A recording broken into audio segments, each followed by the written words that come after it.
Right, ladies and gentlemen, welcome to another episode of Pop Out Presents The Wedding Insider. This is going to be one of my favourite episodes. This is my first cousin, Milan, who's been in the wedding industry for almost 15 years?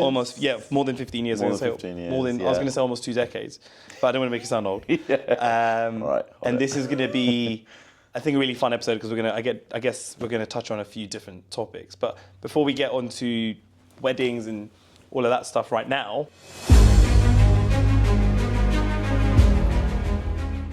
tell me about, you've had a lot of different roles within the wedding industry. Yeah. Tell me about that initial branch into it. What made you interested in the industry and go, okay, cool, I want to do this? So, as I said, I've been in the industry for nearly over 15 years. And my career in events has been varied from I was doing events when I was at uni. Yeah. And then post-uni, very much interested in kind of pursuing that career in events, but also start in PR. And then I actually worked in more corporate events first. And then kind of always been quite hands-on, even from as you know, family weddings, family events. Yeah. Always the one kind of helping organise things. Yeah. Whoever it might be, whenever it might be. And so weddings have always been that sort of, initially were a sideline in terms of either coordinating on the day or helping plan or part plan weddings. And that was obviously through family connections asking me to kind of come in and help kind of manage the day with suppliers. And then I went into, as I said, corporate events. And then my career shifted when I started working at the Royal Palaces. Yes. Venue side. So that experience was great. So for nearly 8 years, I was business development manager for the Royal Palaces. Right. Really promoting events at the Royal Palaces like Kensington Palace, Tower of London, Banqueting House, Hampton Court Palace. So my role then shifted back to almost a focus on weddings. Yeah. But the focus was very much working with wedding planners and positioning the venues and the palaces for weddings and parties. So that was a real shift in actually working more with wedding planners. Yeah, on the back end as opposed to clients. Yeah, exactly. Yeah, and also, to be fair, working directly with couples. Okay. So that was always interesting, and I was obviously representing the venue side. So wasn't as planning as such, but it was more selling the space, but also discovering with couples and planners how they work in such prestigious places where they have to use preferred suppliers, and that was always interesting. And so so you've got you've got a remit of working within a certain scope of you can only have this caterer, production, floristry, etc. So that, I think, within the Indian market is quite, at the time, was quite alien. Yeah, it's novelty, I think. Yeah, it's so, and the novelty, and also I think couples started to see the prestige of wanting to work and get married in these palace, bigger venues, as opposed to X Hall, which has exactly, a random person's Park name Lane, for example. So that was 8 years of my career was that, and then I 4.5 years ago set up my own consultancy. So I want to get to that. We're not there yet. Okay, we're not there yet. You're jumping the gun. So I want to give you a little bit of context here, right? Milan's my first cousin. It is an assumption that if there is an event within our family, Milan will be running it. Right? It's been an assumption since I was a kid. I think one of the reasons I'm probably somewhat in the wedding industry is because of Mil, because he would then need helpers, and that would be me and Suraj. Yeah. And we just get bossed around by Milan from a young age. Anuj is a great porter when you need something lifting. Yes, I can move things around. Or on a ladder when I don't want to be on a ladder. So there was that, and then I remember knowing this about you at uni. You would do events and do all that. That's more fun, I think, at uni as well, which is just, it's a laugh being a promoter in that whole world, right? Yeah. But I remember talk to me a little bit about, because you had a stint where you were doing wedding planning for people, right? Yeah. And then you went into corporate. Yeah. What do you find easier, corporate events or weddings?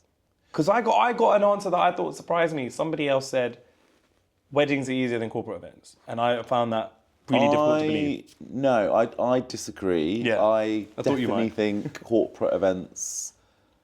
So yeah, it depends on what type of corporate event. Okay. So yeah, your conventional corporate event, a nice corporate dinner or a drinks reception, it is easier because I guess the emotional connection is not there as much. Yeah. When it is your personal money, it's your personal day, it's your or days events, and it's so. There's a lot of, I think, if we're speaking specifically about South Asian culture, Yes. there is emotional pressure, there's family pressure. So I think weddings are much harder to navigate because Because of the emotion involved. Because of the emotion involved, that's fair. the family pressures. Yes, on a corporate level, there is someone above you managing and looking over as to delivery of this event if you're responsible for planning it. Yeah. But I think corporate events have evolved actually so much. And actually, I was at a conference a few months ago, and a brilliant speaker was talking about actually how corporate and weddings are merging almost in terms of Wow. the scale, the complexity, the design element of what weddings are, and the elevated experience that corporate events now need to provide Yeah. are on par with weddings. wedding, yeah. So you will I've definitely seen in clients that I work with in the corporate market that people are elevating their corporate events. Venues, they're picking unique venues. They're working with much more premium catering. It's not just a hotel ballroom. No. It's a cool, quirky space which brings that brand to life. So that brand activation piece is so much more important now. So actually, more currently, I would say logistically and in the planning process, corporate events can now be more complex. Yeah. It depends on the brand. That's maybe like a new kind of direction it's headed Yeah, into. absolutely. Fine, I would say that in the past couple of years, that sort of started to emerge, that corporate events are really now becoming much a more much bigger spectacle. engaging and exactly. Yeah. And then when you kind of somewhat walked away from that part of wedding planning and things like that and corporate stuff, you went into the Royal Palaces, which was just like for the rest of us a very cool job because you were basically trying to rent out Prince William's house to put it in layman's terms, right? And like that must have been a really cool experience. And I guess what I want to get to in trying to relate it back to weddings is what were your takeaways in working in such a what I would assume is a lean, mean running machine? Like it's a well-drilled operation, organization. Yes. You know what the rules are in these venues. They're going to be really strict. There's probably maybe not a lot of flex. To get onto that preferred supplier list that you were alluding to earlier is a lot of work. You've got to be really well established. All of those things. It's not like South Asian weddings where it's like my mate did this or my uncle knows that person. Yeah. It's just so much more refined, which I think when you were there, South Asian weddings weren't as refined. I think they are way more refined now. What were your big takeaways from being in that world? Because for me, I would have looked at it and gone, this is completely foreign, what is going on? What were the key learnings there? So from my background, I've always, I guess, even working for a corporate events agency when I was, and in hospitality and restaurants and bars and in my past, I guess... Tiger's main man. Yeah. I choose not to talk about it. I know. So I think it was a whole new world that I was exposed to, but also privy to from when I was in working corporate agency side. Okay. So I think for me, I felt like it aligned with how I would operate events and like to operate. Yeah. And you guys, know that, and from our family events, I'm like, absolutely. I'm meticulous on wanting to have timing, and process is key. So, and that's what working in an establishment like the Royal Palaces brings with that, but also in any unique venue, whether it's the Natural History Museum or the V&A, like you have to operate in a certain way. So for me, it was brilliant to, I guess, explore how corporate events ran, like to military precision. Yeah.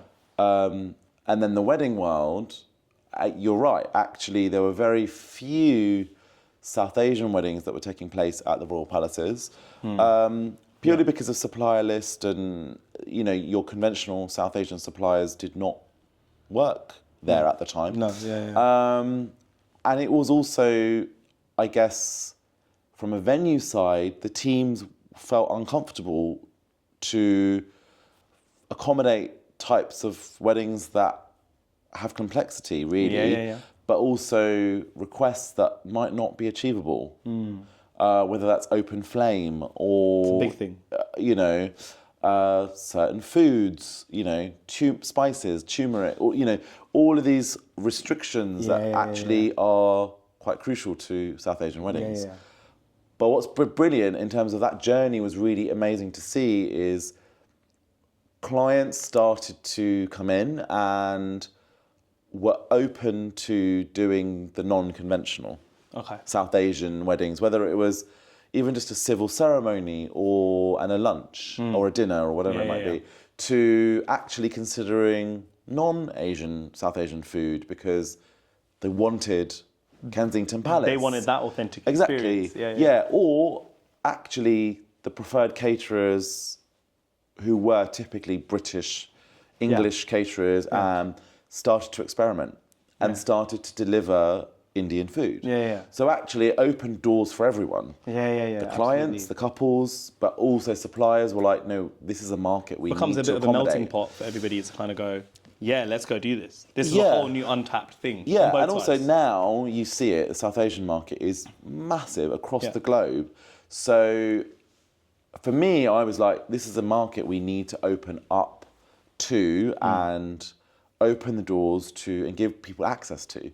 So, but that comes with having the knowledge and the training to understand like what it takes to work with South Asian couples.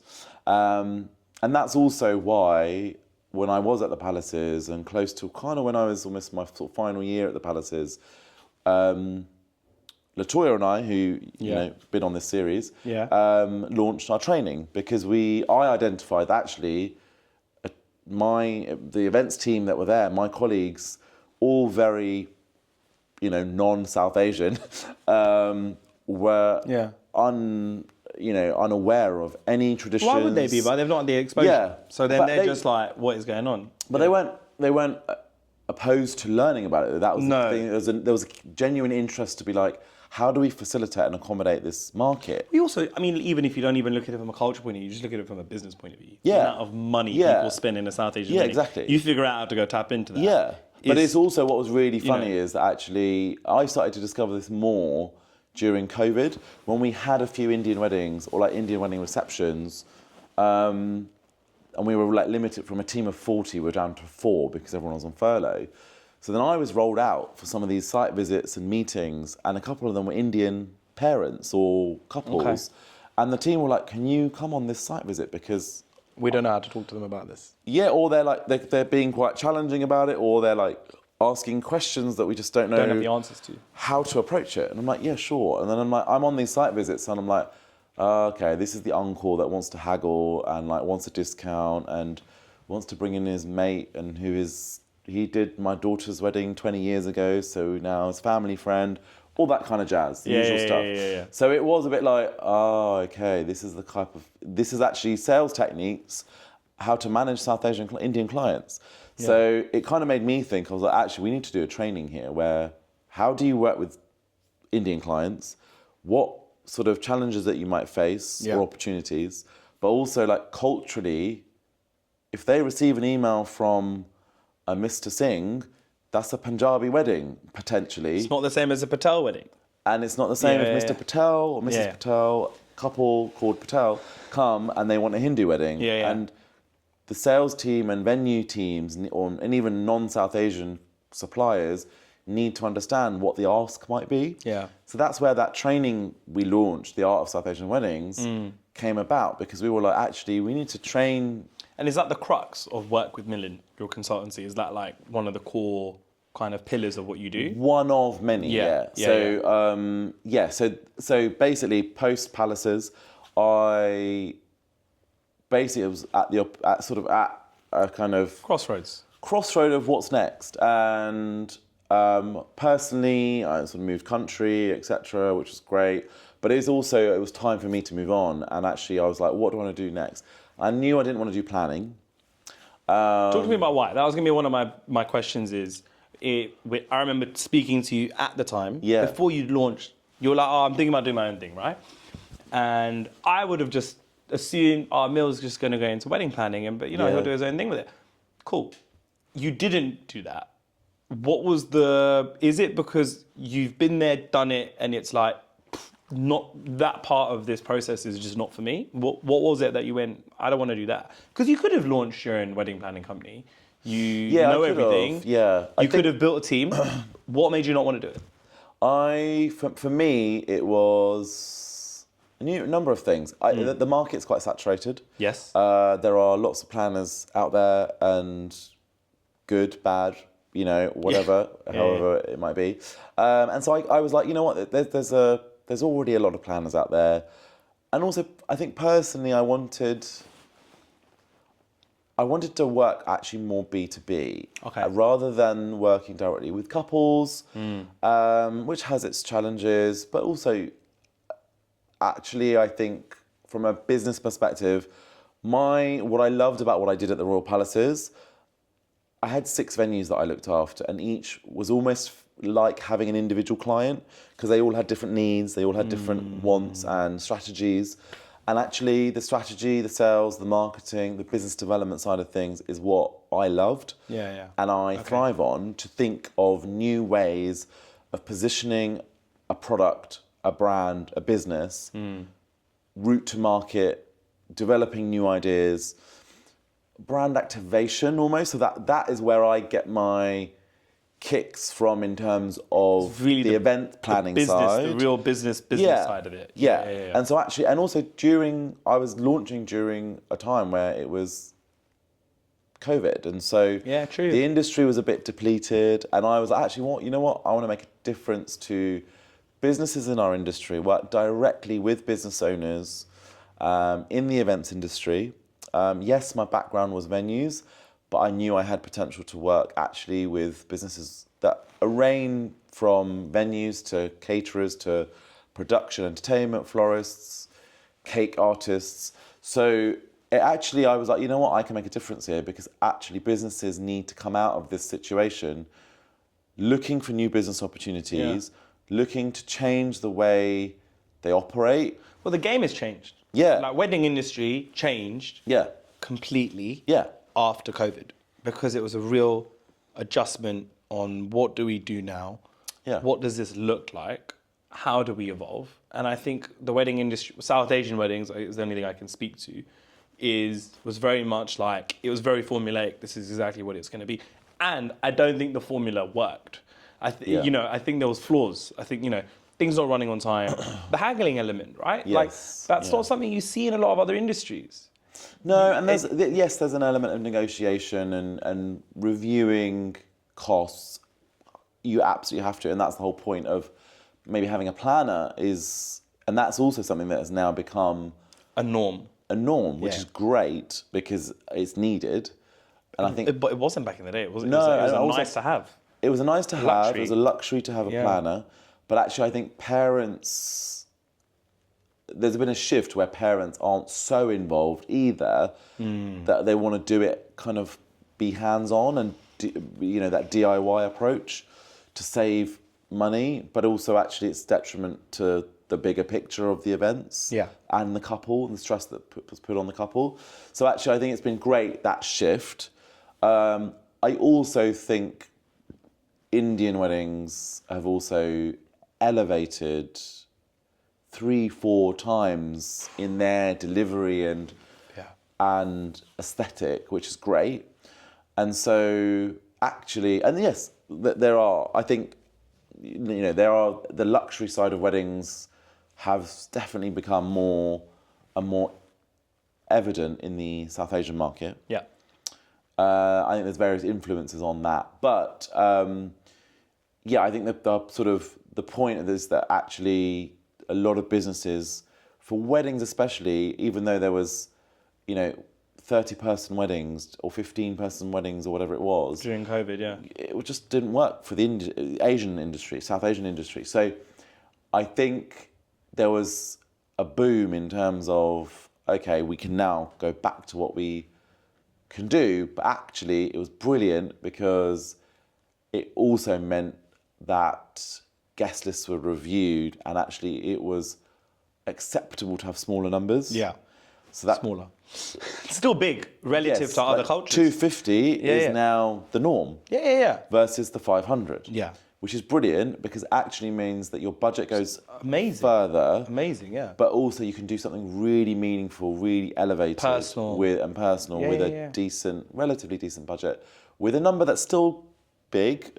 Yeah. But also what's great is that couples have seen that actually we can flex numbers for doing a 600-person event, a 50-person, 100-person civil, to then our 250 Indian wedding and reception. Yeah. Culturally, I think there's been a shift in terms of Yeah. let's have an event where you get to just tick everybody off. You do that in a very specific type of way, where your most of your budget is going to the fact that there's large numbers of people there. Yeah. And then you can have something else which is smaller, Yeah. where you're like, this is smaller, but we're going to spend more on the overall experience because you have the flex. Yeah, absolutely. So there's been a huge shift in terms of. Before we move, I want to talk about work with Milan. So you launched that. What would you say? Not your elevator pitch, because I don't want to do that. But what is it? What is it that work with? It's a consultancy. What is it that you're consulting on? Yeah. Talk to me about that. Basically, when I launched, as I said, the sales strategy, the marketing strategy, business development activity was something that I bring to the table, often with business owners. Yeah. And the consultancy is all centered around commercial growth. So you as a business are focused on driving commercial growth, but how do you do that? What is the next phase of your business? Or are you looking to diversify your business? How do you do that? How do you go to, what's the route to market? You need to target new audiences. You want to motivate your team to be more sales driven. Yeah. You want your sales and marketing teams to think outside of the box. Yeah. So I effectively come in, work with businesses to explore how they're currently operating and how they can take that next step to diversifying, growing their business. Okay. So that will often come with me doing a business audit. So I come in, work with the business owner, understand their goals, understand the timelines, understand the way they currently operate, who their team is, and then delve deeper into their day-to-day operations. And that audit phase reviews their operational audit if it's required, or their sales and marketing function. Yeah. And we do an audit of that. And from that, my findings effectively create an actionable plan and a strategy to take that business to the next stage. So that business growth, again, comes typically me working with them on a 6 to 12 month timeline, and very much sort of either I can handhold them through that process or hand them a strategy that they then implement. Yeah. And then I come in and check in with them to see how they're getting on. Yeah. But effectively, that's how I work with clients now. And so it's a much more, I guess, hands-on approach. Yeah. Where I'm not dealing with the end client and the couples. No. It's businesses, again, strategizing. So it's really actually very different to In a completely different being area a of the wedding planner and it's quite, I guess I would say, quite unique to the industry because there's not that many. There are consultants out there, but often they end up doing more freelance coordination or planning or, come in and help sort of do sales or marketing, which we actually do now as well. We work with venues or we work with clients to deliver their sales and marketing function as well. Cool. So the business has very much evolved since its inception. But the overarching thing is consultancy. And then from that, often clients want to bring their brand to life and they want to launch a new product and so we launched the kind of brand activation side, which is kind of like event planning. Yeah. But we effectively will conceptualize a brand activation, a showcase, or an event that really, I guess, brings together their target audience, and we bring their brand to life through, whether it is a beautiful dinner or a beautiful drink reception or a brand activation of some sort that really gets their brand noticed. And that ends up affecting the consumer. Yes. Because you're actually changing the way the suppliers that they're interacting with operate, work, market, deliver. Exactly. Eventually And will be often their those event. target audiences are clients that are couples or planners. So often we'll work with clients that I work with want to target planners. So how do you then target these planners and get them to notice your brand? And there might be some venues that people haven't heard of that are diamonds in the rough, right? That could be really, really cool. Exactly. So. And whether it is venues or whether it's an entertainment company, whether it's a florist. Would you say it's more focused on the South Asian side, like people trying to get into that space? Was it? It's actually the opposite, probably. Wow. It's actually, I guess, most of my clients are working in the non-South Asian market. Okay. However, the training that I do with Latoya, the Art of South Asian Weddings, often feeds into that. Yeah. That I'll get approached to do a training course, or we'll get approached to do a training course with a venue or with a supplier. And so that's where the South Asian side comes in. So I wouldn't say the business is not just centered around South Asian couples or South Asian weddings. Okay. But it's I would say, a segment of what I do. Yeah. So the consultancy. So for example, I'll be working with a venue. So I work with Leeds Castle, for example. They're a client, and it was all focused on corporate and weddings and private events on the sort of non-South Asian side. But actually, there was an opportunity there. They're based in Kent. You've got a big Gravesend Sikh community there. So what we did was explore that and actually develop a South Asian strategy. So we did a shoot, we got partners involved, we did a campaign, we got them connected with the local Gurudwara, Indian caterers, Indian suppliers. And so now they've started to open up to that market because they now feel comfortable working with... They've got the confidence to go do it now. It was similar to the Wallace Collection. The Wallace Collection attended mine and Latoya's training, and then they approached me to say, actually, we want to do some more consultancy work. Actually, one of that piece is actually targeting South Asian clients. How do we do that? And so we did this really kind of high-end shoot with them and video content, etc. So to really position themselves as a venue that's open to South Asian weddings. So that's how I end up working on the South Asian side and Indian wedding side. So the consultancy very much, again, I often get approached by Indian suppliers wanting to almost branch into and explore working in prestigious venues that require a supplier list. So that, again, is an educational piece that I often share insight with suppliers, how to take a more professional, a more organised approach to working in venues like the V&A or the Royal Palaces, etc. Yeah. It requires you to change your operating model if you are an Indian or South Asian supplier. Yeah. But what's been brilliant is that over the years, I would say the last 10 years, I've seen that actually Indian suppliers have changed the way they operate. Yeah, absolutely. For the better. Yeah. For couples, I but think also so, for venues and I agree. Even hotels as well. So I think the perception of Indian weddings has got better.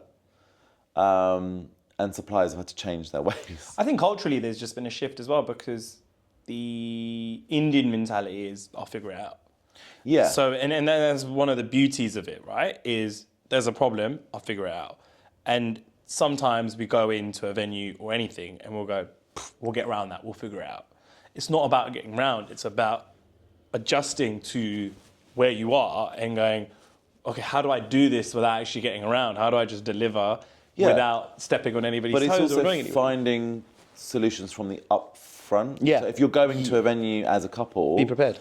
Be prepared to know, okay, everything we want to do might not be possible, but it's about picking the right suppliers and vendors that will be able to find solutions to deliver that. So when you have 1 hour to turn around a venue closing at 6 or 5 o'clock and your guests arriving at 7 or 6:30 even, you've got an hour, hour and a half, 2 hours max sometimes to load in and do Massive the big turnaround. production. Yeah. You've got to be prepared that actually that's going to come at a cost. Yeah, because So if now your labour cost has just gone up. It's Yeah, the only way to do you've it. got to throw resource at that and manpower. So you've got to ensure the suppliers that you pick are capable of turning that around. And actually, up front, knowing the challenges that you might face, tackling them up front, head on, to ensure that your suppliers can find those solutions for you and deliver something that you want. Yeah. And that is on brand for you and is really the day that you wanted. And that comes at a price, unfortunately, but I feel actually a lot of couples nowadays are much more attuned to that. Yeah. And it makes it so much easier when you're planning that actually we're doing this because we want this venue. Yeah. And we'll make it work. Yeah, we'll adjust to what it And means. we'll adjust, and also open to working with, it's quite controversial, non-South Asian suppliers who won't just be makeshift. And I think, not to say that South Asian suppliers are makeshift, but it is that kind of we'll figure it out mentality doesn't work in a venue that is 1,000 years old or has time restrictions, has certain loading and operational restrictions. Be open to changing your operational ways and adjusting and to where you are. to where you are, the setting that you're in. So it's definitely got better. I think so. Across the South Asian industry, and I think so. And actually, it's great because it means that the weddings that are produced are much higher standard. Yes, they come at a price, but they are really elevating. And I think the South Asian industry has become slightly more respected.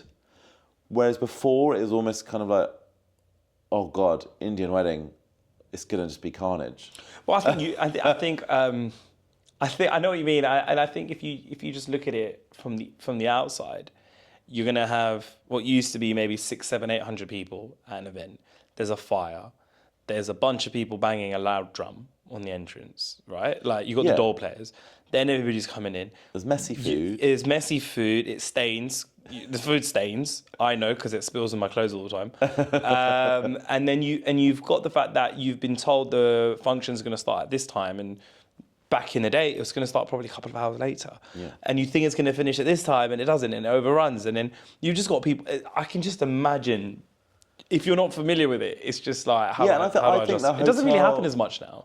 No, I think also the hotel. It started off really. I guess the hotel industry really nailed it because they started to allow caterers to come in, and that model worked for hotels to have weddings in and out. Yeah. And then it moved on to the unique venues side of things, and that's where it became interesting to be like, this the hotel model where you sometimes have all day because you've got a ballroom for the day. Great, easy, works, and so you can adjust slightly. Yeah. Whereas the unique venue side, when that era of like weddings started, that was a whole new ballgame because actually the events and operations teams were like, oh God, like this can't work like it does in hotels. No. So there had to be a shift in the change and of way of delivering events. And that's when it really showed which Indian caterers can adapt to those strict timings and, they'll rise above the rest. Guidelines and spices that can and can't be used and only plated meals. Like that was a whole new... Because Madhus and Raghasan, I'd say, were the main two who probably Indian caterers that I know that have contracts at really big venues. Yeah, big venues, but also actually some of those caterers are still not attuned to delivering in unique venues like Kensington Palace or Hampton Court Palace. So that's where other caterers, Indian caterers, have seen actually there's a market here for smaller numbers, but doing it really refined, a really specific way, and a really operationally kind of slick way. Yeah. That sometimes isn't what you're used to as a Madhus or a Ragasan. No. And there's nothing against them. Their models work really well in those big ballrooms. Yeah. But actually, working in those smaller venues, intimate 100, 150 capacities, you've really got to work in a specific way. It's all about the operation. It's the operational delivery has to be on point. Yeah.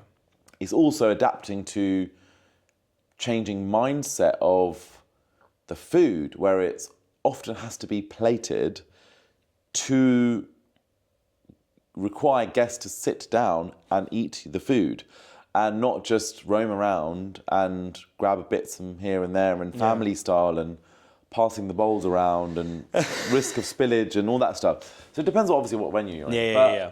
That also means, but also I feel couples have become much more educated and refined because they are Gen Z millennial couples who work corporate jobs and who are used to Michelin star restaurants and refined way of doing food and dining and experiences. Yeah. So it means that actually that's what they want for their wedding day. I think for a lot of people, yeah. I think again, it's, part and parcel of being born and raised here. You move with the times and you move with where you are. And if you're working at one of these huge corporate companies, you go for these dinners, whatever, you end up seeing it. And once you see it, you can't unsee it. You're like, oh, okay, hold on. That's you know what I that want. way. Yeah. Not me running into the kitchen, chatting to everybody going, where's the food? Yeah. I'd say a lot of what you do is getting companies to adjust to where they're operationally doing things, or if you're taking a Western company and getting them to adjust to South Asian weddings, what you're doing is really bridging that gap. I wanna spin it because the pod is tailored towards couples and trying to demystify things. And let's have fun with it, right? So you've seen both sides. You've planned weddings, you've been involved with family weddings, you've been on the corporate side, you've been on the supplier side, you help consult a variety of different suppliers across the wedding industry spectrum of what goes on in a wedding, right? Yeah. If you were chatting to a couple and you were going, all right, this is the thing you need to look out for, or this is the thing you need to be prepared for, or this is the thing I want you to know when you're going in with both eyes open, what would it be? What would it be like, you need to know this? It's a big question, sorry. I would say Instagram versus reality. Love that. Okay. Let's talk about that. Because excuse me, Instagram screws you over. Yeah. Love Instagram. Yeah. But for a wedding couple, and I see it so often, having first-hand experience of conversations I've had with certain brides, couples, family, cousins, and clients that I see who couples reach out to. It's this romanticized, and absolutely you have to romanticize about your wedding day because it's the one day that you've just probably envisaged for your entire life. Right. And Instagram is an amazing platform for inspiration and ideas and getting you excited about your wedding day. But it's also very misleading because what you see is gorgeous, but the reality of trying to execute that comes at a price.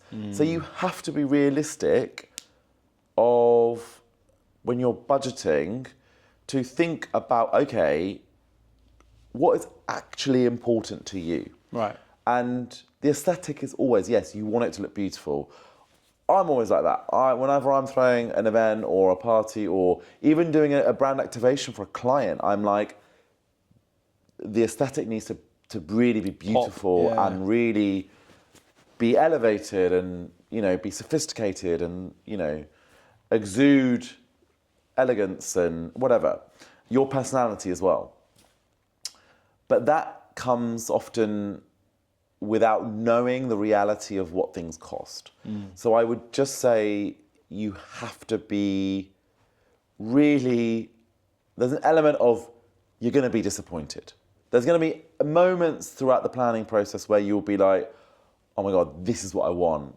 And then you get the quote and you're like, wow, that's like an entire budget. Yeah. So there will be an element of disappointment, but then there also needs to be an element of adaptation and trust in the partners that you work with. And I think to couples, I advise that you really do your research and really take the time to understand actually the suppliers that you're working with. Don't just have these assumptions that things are like, but whether it's, oh, but surely that doesn't cost that much if we try and do it like that. You don't understand, and so often couples don't understand that actually there's a person or a resource or there's a team behind producing this, which comes at a price. So think about the fact that it's not just you already have that in your warehouse. Well, no, actually, whether it's a florist or it's a decor company or a caterer, the cost of things actually to produce, to design, to deliver. Labor, and also the current cost of materials has gone up so much that you have to be realistic. So think openly in terms of when you're planning events, what's the priority for you?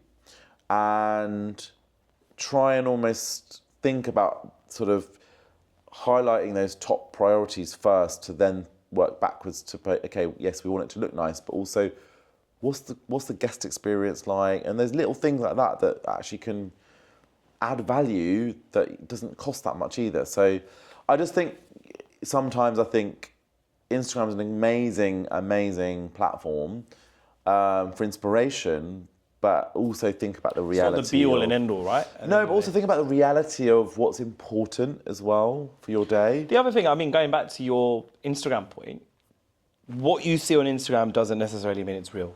Sometimes it's like put together and it looks a very specific way on social media, and then in reality it doesn't. There's a lot of smoke and mirrors. There's a lot of smoke and mirrors. We all know that.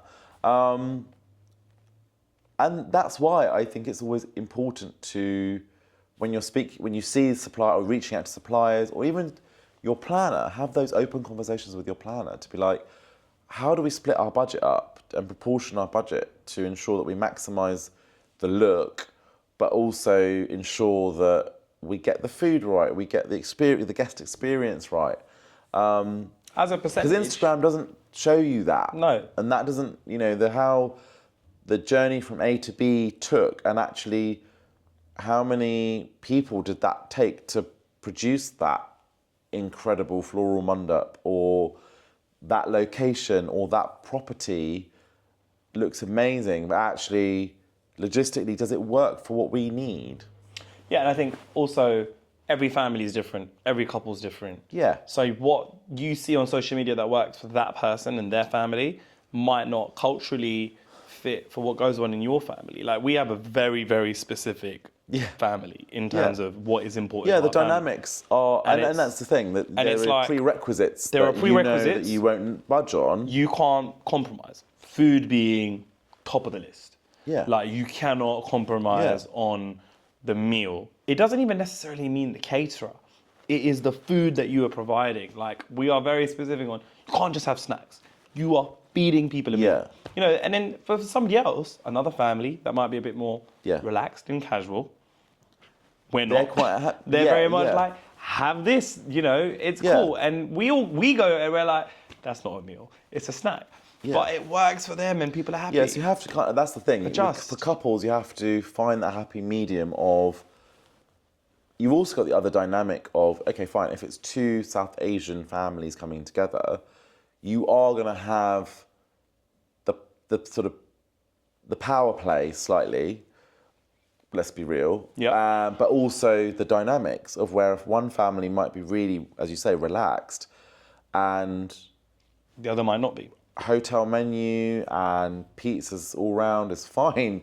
But then the other is like, no, this is our guest, this is traditional, we want traditional Yeah. Indian food. So those dynamics are always tough. So again, you've got to try and adjust. Okay, well, how do we deliver something that actually for a bride, it's the aesthetic, but actually for the groom, he's like, no, I want the entertainment to be on point. Like, how do you balance that?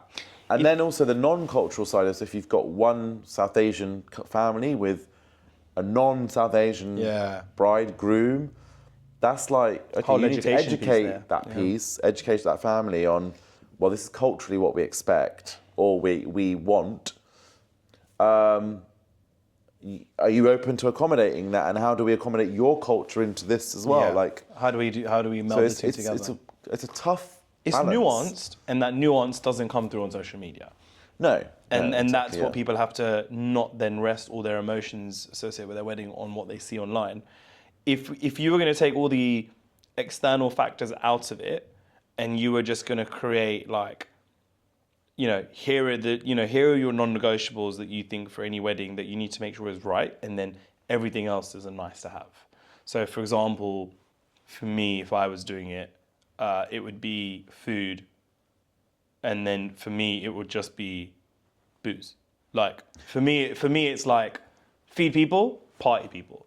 But if that's me, right? And then so it's like if you were looking at a wedding and a reception, just a 2-event day on the same day, what are the things that you'd be going, hey, look, everything else is great. You might want this on your mandap, you might want crystals here and crystals there, whatever. Here are the non-negotiables anybody needs for their South Asian, let's call it South Asian wedding. What will that be? I think for me, it's also food. Yep.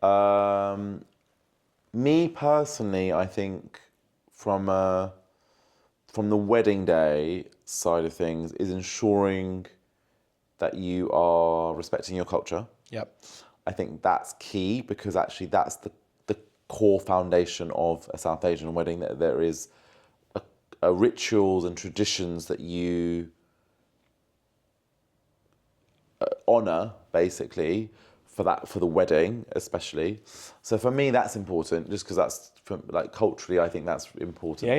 You honour your culture, and I see now obviously couples are adapting that approach, which is interesting, and I think there's definitely been a resurgence in honouring culture, and also couples wanting to understand the ceremonial ritual. So for me that's non-negotiable, getting that right, however that might be meaningful to that couple. Yeah. And the guest experience, for me, is ensuring the guest experience is seamless in terms of transitioning from the day to the evening, or if it's just the evening, ensuring that the flow of an evening is really seamless and that the guests feel looked after, from food to drink to being comfortable to having enough seating to entertainment being kind of engaging. So ensuring that it's really a memorable affair and it wasn't just another wedding. Yeah. And I think that's also, I guess, couples being really, thoughtful. I say thoughtful, but also strategic with their guest list to ensure that they've got the right people in the room, and they create a day or an evening that marks them and their personality. Yeah. But also thinks about, okay, the range of family members or guests, and sometimes it's really hard because you've got to at some point call it where you can't think about every individual and what they would want and experience because it just becomes out of control. But I do think that couples sometimes, especially younger couples, need to think about different generations that are there for those events. Trying to please both sides. Trying to please both families, but also the age ranges. Yeah, because there is often dynamic age ranges. So I think sometimes it just feels considered, and it feels meaningful to you that you've thought about the majority of everyone's needs. So for you, if we're talking about the wedding day, you'd go food, ensuring you fed people properly. Yeah. That at the end of the day is a Hindu wedding or a Sikh wedding. It's it's Yeah, a wedding. the culture There's is a honoured. cultural wedding Yeah. going on, and make sure you're honouring that, and not cutting corners basically. And you can reduce the size of it because or the length, because often Hindu weddings are quite long. Yeah. And But it's then- also traditions that might not be ceremonial or religious, and maybe just traditions that have been generationally passed through Yeah. that you honour or you might want to adapt based on... So I had that conversation with Jaded, right? And I think by the time your episode airs, the Jaded episode, I think is 1 or 2 before you.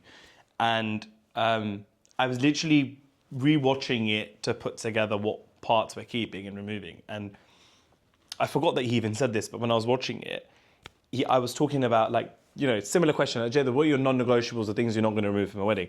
And he listed out a couple of things going, these are the religious bits. But he goes, you don't have to do the Jedi and this and that. He goes, those aren't religious, those are traditional. But he goes, those are about honouring your family members, your sister, your parents. Yeah. And he goes, so no, you're not worshipping God in that situation, because, in our culture, parents are God.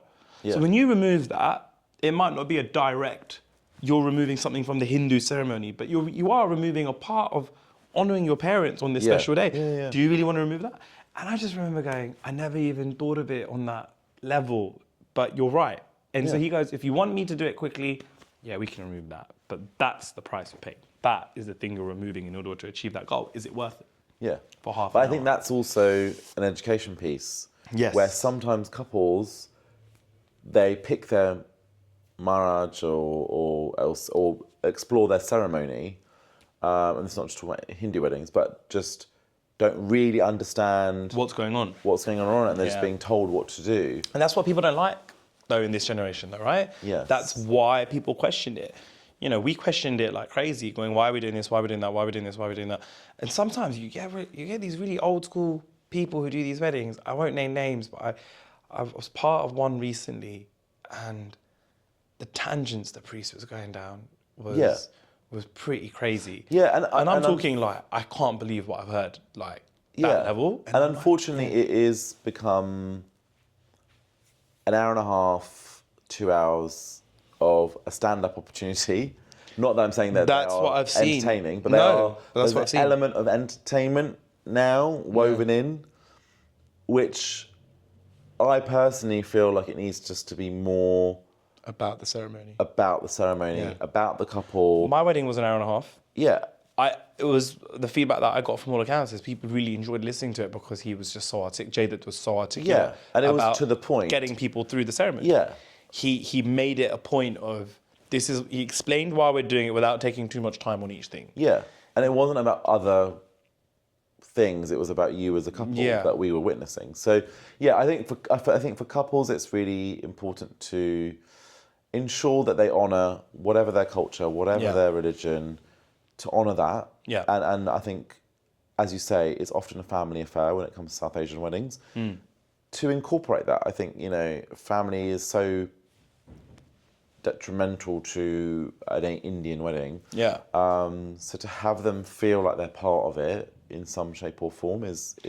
To be honest, if I was going to give somebody advice, I'd say, listen, the better the vibes at your wedding, at your event, at any event, the better the vibe you're giving off, the more love you're giving to your guests and your family, the more you're just going to receive in abundance. Exactly. And you'll feel that on the day. And that's what I mean. I think that's the guest experience for me is it's really important. the way everyone's treated, the way everyone feels. Energies are lifted, spirits are lifted, and everyone just feels happy to be there. And it doesn't have to be a chore.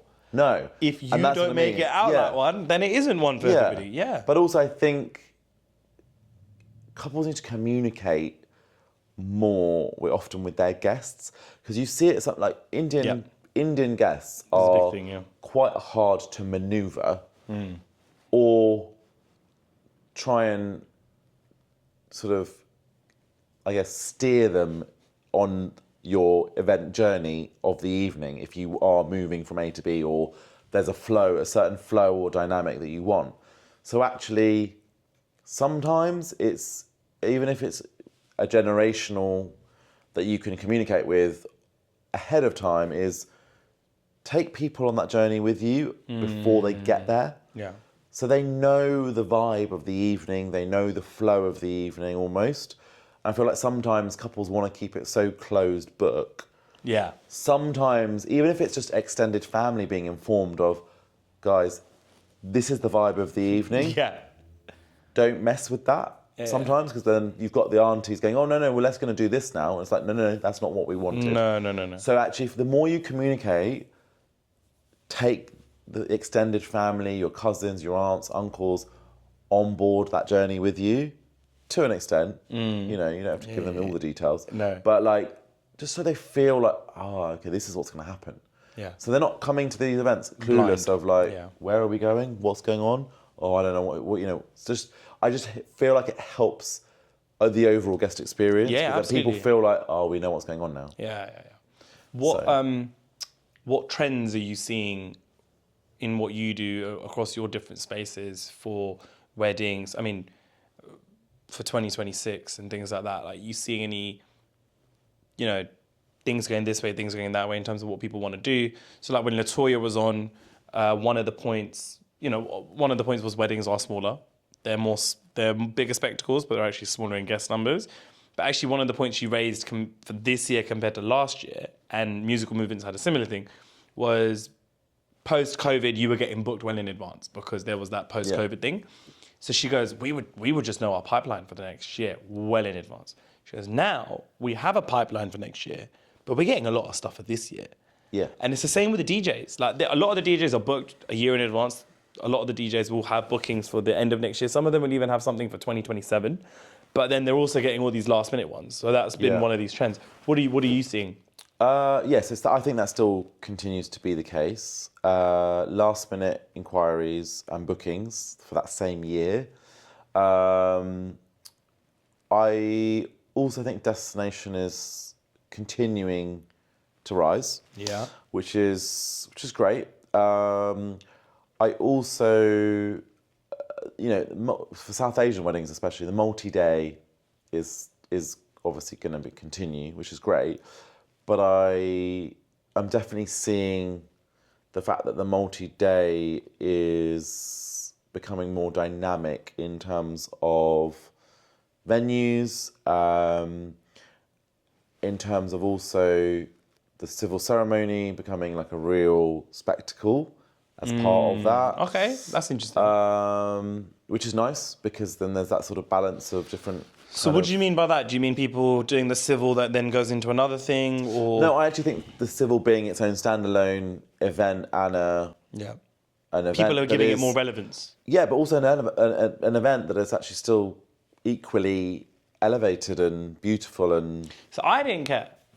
And some couples don't. I just didn't care. But some couples But want that my white wife wedding. did. She really was invested in what that was going to look like. I just didn't care. I was like, do what you want, just tell me where to be. Yeah, and sometimes it's just signing and we're done. Yeah. But actually I'm seeing, especially South Asian couples are making a day of it. So it's adding to the multi-day event. So it's not just about the Sangeet and the pre-wedding mandor or the jag or whatever it might be, and then the actual wedding day reception. There's the civil that is now equally, which I think has always been the case, but I'm seeing more of it. It's more of an occasion, which is great.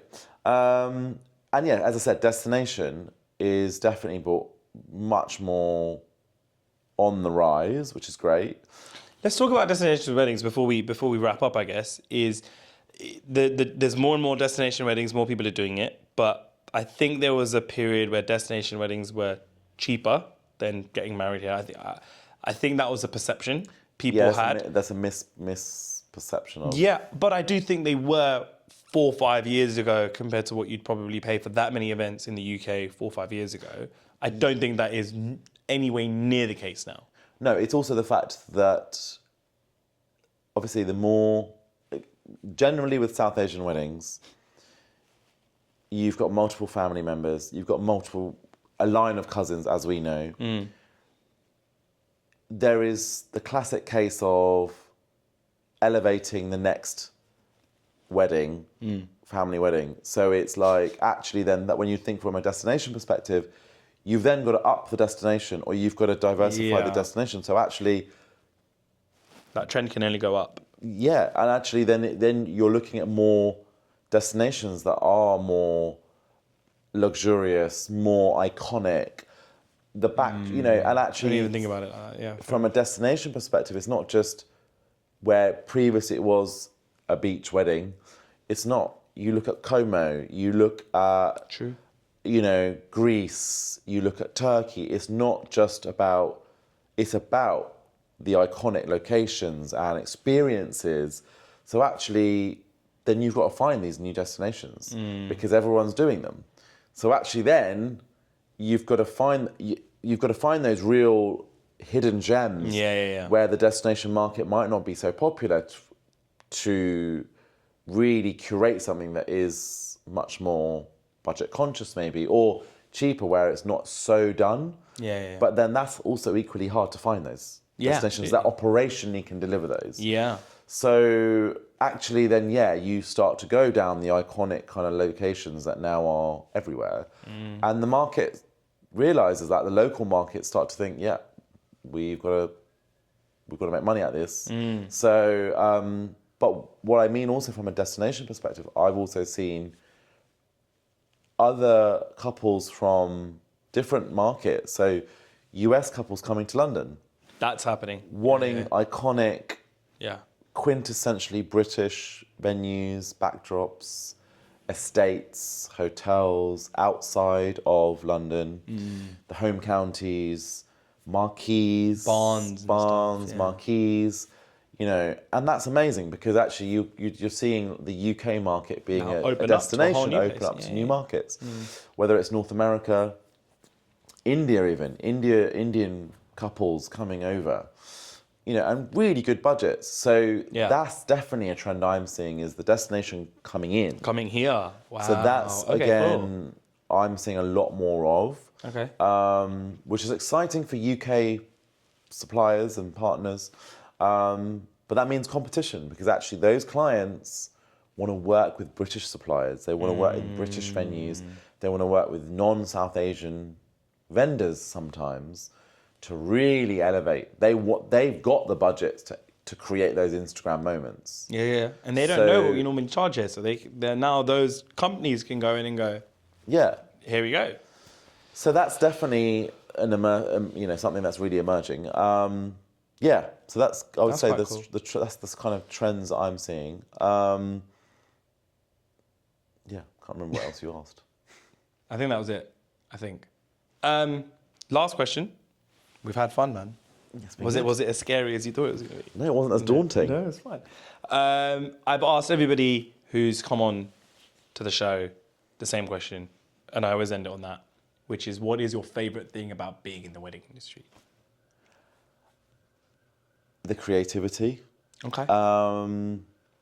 And I take back what I said, or I contradict myself on how Instagram could be the detriment to There our we go. industry, which it is. But it's also, I love the creativity that our industry brings.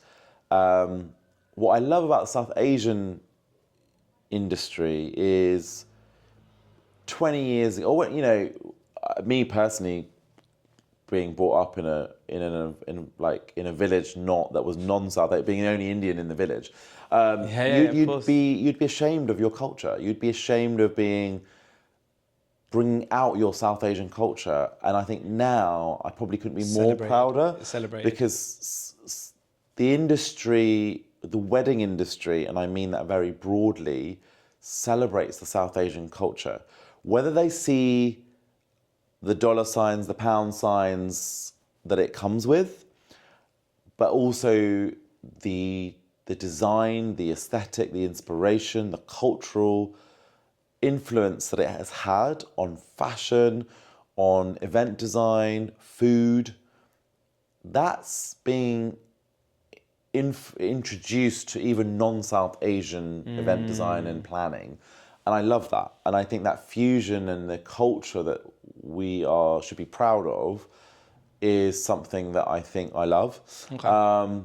And also I think it's amazing to see that the influence of whether it is Bollywood or Bollywood, Indian fashion, whether it's, like Sabyasachi doing collabs with the likes of Harrods, or even just the Ambanis being in the spotlight.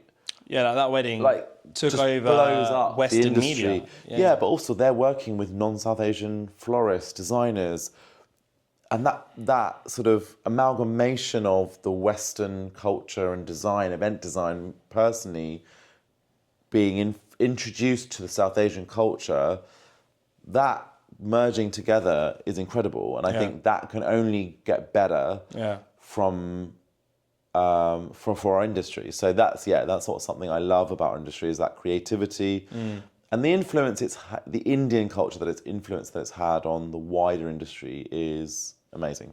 Okay, thank you, man. You're the first person to say, give me that answer. And most people, I think, because most of the people that I've had on are client facing, they will talk about that element of what they do. Sorry, excuse me, as opposed to that creativity side.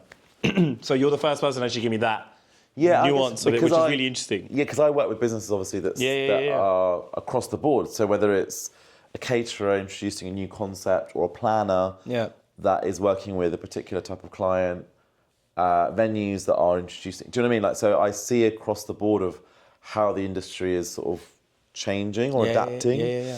But even in the non-South Asian side, you see design, you see event design, and obviously Instagram influences that a lot. You see so much on there. Well, the good thing about Instagram is, we've talked a little bit about the nuances and the negative side, but it gives people who maybe didn't feel like they had a platform to showcase what they can do, and with that you get new ideas, you get fresh designs, you get a lot of new stuff. You get new audiences that you might not have been open to. And you can open things up. So it opens up new avenues of business. So it does work, and it's great. Brilliant. Well, that's it, man. Thank you so much for being my last guest on this on this show, which is very cool. So I really, really appreciate it. So thank you very much, man. It's been a pleasure. Hope you had fun.